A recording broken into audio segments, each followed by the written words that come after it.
Tonight, once again, Pittsburghers will have to come to grips with the grim truth that the world's best hockey player doesn't play here anymore. Good morning to you. Good Wednesday morning. I'm Dejan Kovacevic of DK Pittsburgh Sports. This is Daily Shot of Penguins. It comes your way bright and early every weekday if you're into football and or baseball. I also offer up daily shots of Steelers and Pirates, right where you found this. The Penguins and Oilers will face off tonight at Rogers Place. It's a 10:08 p.m. drop of the puck Eastern Time, and it will be treated up there in northern Alberta and across Canada as some sort of passing of the torch. And I know this because I've covered the Penguins' 3 previous trips up there, and every one of them was the same. All kinds of extra media show up, Canadian national media, and they're all putting together the same story package. Sid versus Connor. Sid versus Connor. Never mind that the best actual player in the NHL might be McDavid's teammate, Leon Draisaitl, the current leading scorer with 20 goals and 20 assists, but I digress. I think it's pretty much universally accepted at this point that it's McDavid. And Sid isn't McDavid. Sid was able to admirably hang in there in that discussion for quite a while, probably longer than a lot of people had expected. And Sid, for what it's worth, would elevate to some other stratosphere in the head-to-head matchups. Remember the overtime goal a couple years ago up there? Yeah, how could you forget? Just basically danced through everybody and ended up whipping that backhander up over Cam Talbot. Just a spectacular play, and to do it on that stage tells you a lot about Sid and who he is. He ascended to where he did, being the best player in the world of his generation, and acclaimed as that for a very long time, because for as humble as he genuinely is, and as, what's the word I'm looking for here? As every man, as he not just comes across, but again, genuinely is, he's also got that drive. Mike Sullivan brought it up when we were up in Montreal a few days ago to that group of reporters, saying that he's never coached a player who has the kind of drive that Sid does. And that's part of it. In order to be the best, one of the things that you have to do is to beat the best. And there is no question that what Sid was doing in that game and in other head-to-head matchups with McDavid was wanting to show who's still boss. And I think you're going to see some of that tonight, even if it isn't something that'll be expressed by the captain as any kind of a big deal. Yeah, I think the part, loving to compete and the part that you enjoy about the game is the challenges every night. And, obviously he's one of the biggest, Draisaitl as well. I mean, you play against guys like that. As I said before, I think it brings out the best in everybody, but that's, partly why you play the game is for challenges like that. So, everybody will say, like, each night, you're either facing off against somebody or you have, a D pairing or a goalie you're going up against. And obviously when you're going against Connor, it's quite the challenge. And at the same time, it's fun, though. That's why you play. But it will be a big deal. Rest assured, it will be a big deal for him. This portion of Daily Shot of Penguins is brought to you by the good people at the Greater Pittsburgh Community Food Bank, where they're committed to providing food for all of our neighbors in need across Western Pennsylvania. They, in turn, need your help. Find out how $1 can be turned into 5 full meals for those in need. Visit pittsburghfoodbank.org. But here's the other part of it. Sid isn't scoring. It's been 10 games now since his comeback, and while there's every mulligan available to a player of his stature, obviously, I'm sure he wants to get scoring himself for no reason other than to score and, help the team.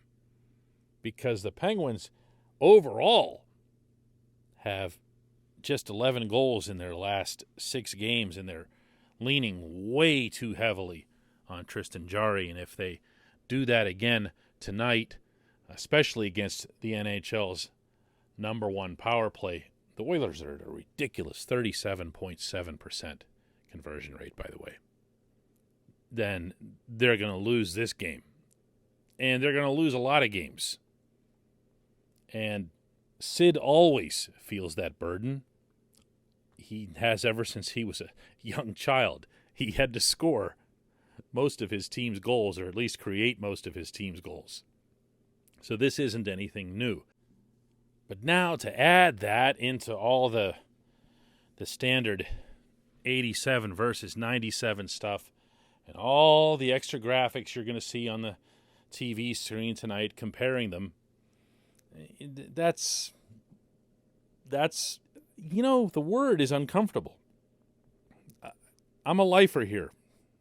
And for most of my time on this earth, the best player, or one of the top 2 or 3 best players in the world, played right here in Pittsburgh.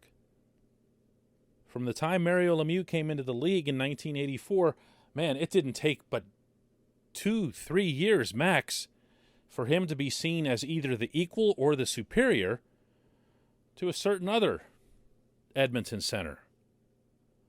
And eventually, actually not all that long after that, it became pretty clear who was the more talented player. Mario will always be the greatest player in hockey history when it comes down to just measuring what he could do on the ice. And we're always pretty comfortable with that. Jaromir Jagr then takes the throne, wins multiple scoring titles and MVPs, and carries the team into the playoffs virtually by himself, staving off bankruptcy and everything else. Remember all that? For those of you who go back. And then, of course, came the lottery, and Sid, and Gino, and Gino gets Art Ross, Hart Trophy, everything else in Sid's tenure, on Sid's team. Very Draisaitl-like, actually. And we've been just overwhelmed with an unfair imbalance of riches here in Pittsburgh. And one trait that I've noticed about hockey fans in our market is, cringe a little bit before acknowledging that somebody else might be better on some other team.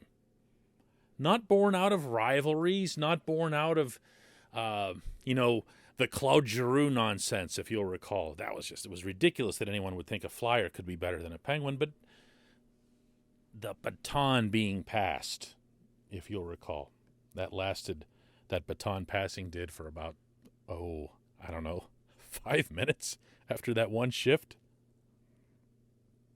The Penguins don't have the best player in the world anymore. If you look at the league's current leading scorers, they might not have someone who's top 5 or 10. That's not an insult to Sid. That's acknowledging the same reality that affects 100% of all humans. We do slow down. We do deteriorate. He's doing it well. He's doing it gracefully. But he's not that guy anymore. And that's, tough to acknowledge. It just is.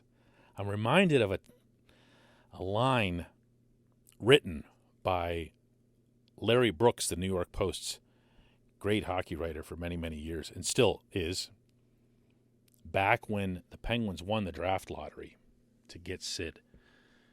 Larry wrote that it makes sense for the NHL's next truly generational talent to go to Pittsburgh because people in North America are used to Pittsburgh being a marquee hockey city. They had already become comfortable with that. He was comparing the Penguins, this was back then, mind you, to the Lakers in that sense. So when the Lakers got Kobe Bryant after they'd already had Magic Johnson and so forth, it just felt like a continuation. And I loved that line at the time, and it turned out to be so prescient because then it started becoming about Sid and Gino and everything else here, and Pittsburgh is just seen as that team. When they come to your town, it's like the Globetrotters showing up. It is like the Lakers or other teams that are similar in that vein. There aren't many of them. We're getting to that time where we got to start acknowledging it, though. You know, when we come back, just one question.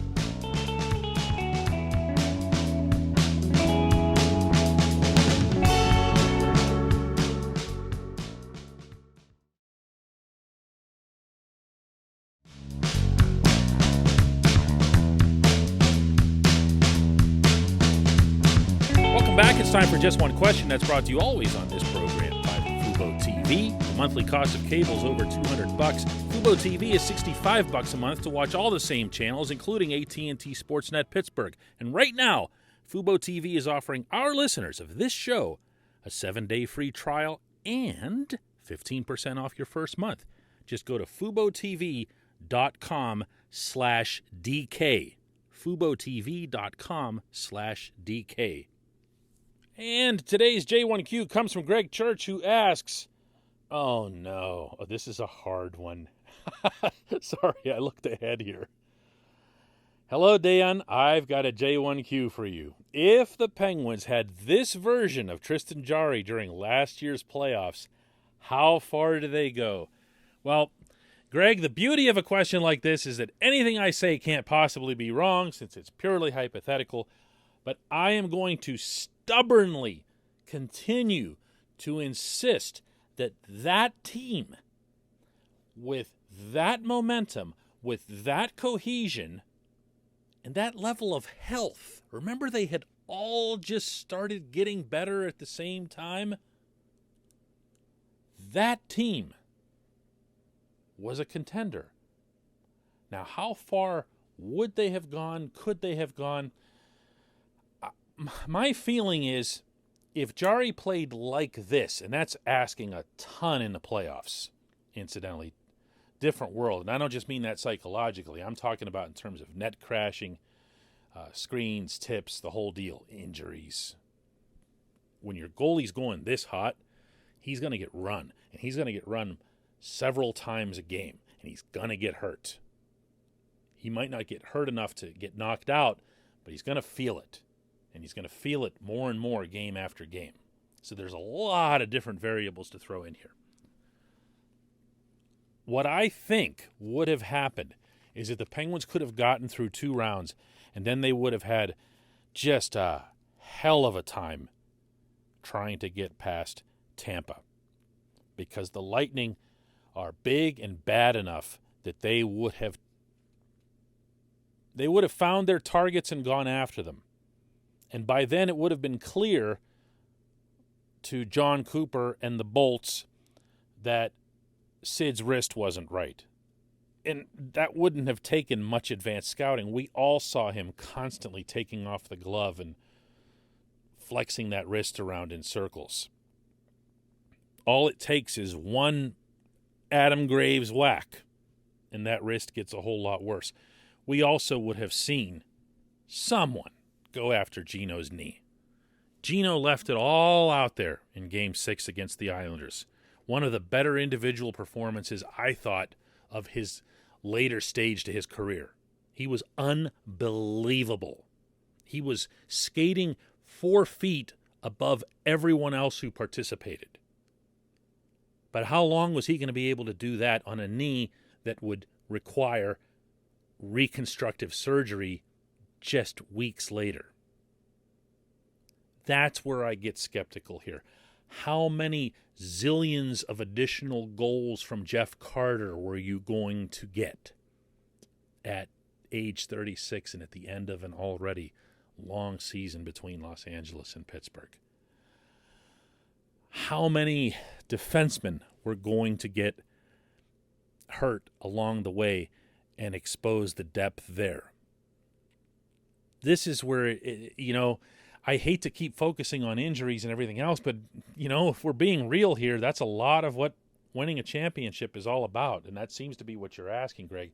So, no, I don't think the Penguins would have won the Stanley Cup. I think they would have reached the Eastern Final with this caliber of Jarry goaltending, and I think they would have been a game opponent for the Lightning, but I believe that the Bolts would have still advanced in large part because of the things that I mentioned. And also, never ask me another hypothetical question again. They make me break out in hives. Let's just deal with reality. It's interesting enough, right? I appreciate the question, though, seriously, and I appreciate everybody listening to Daily Shot of Penguins. Let's do another one tomorrow.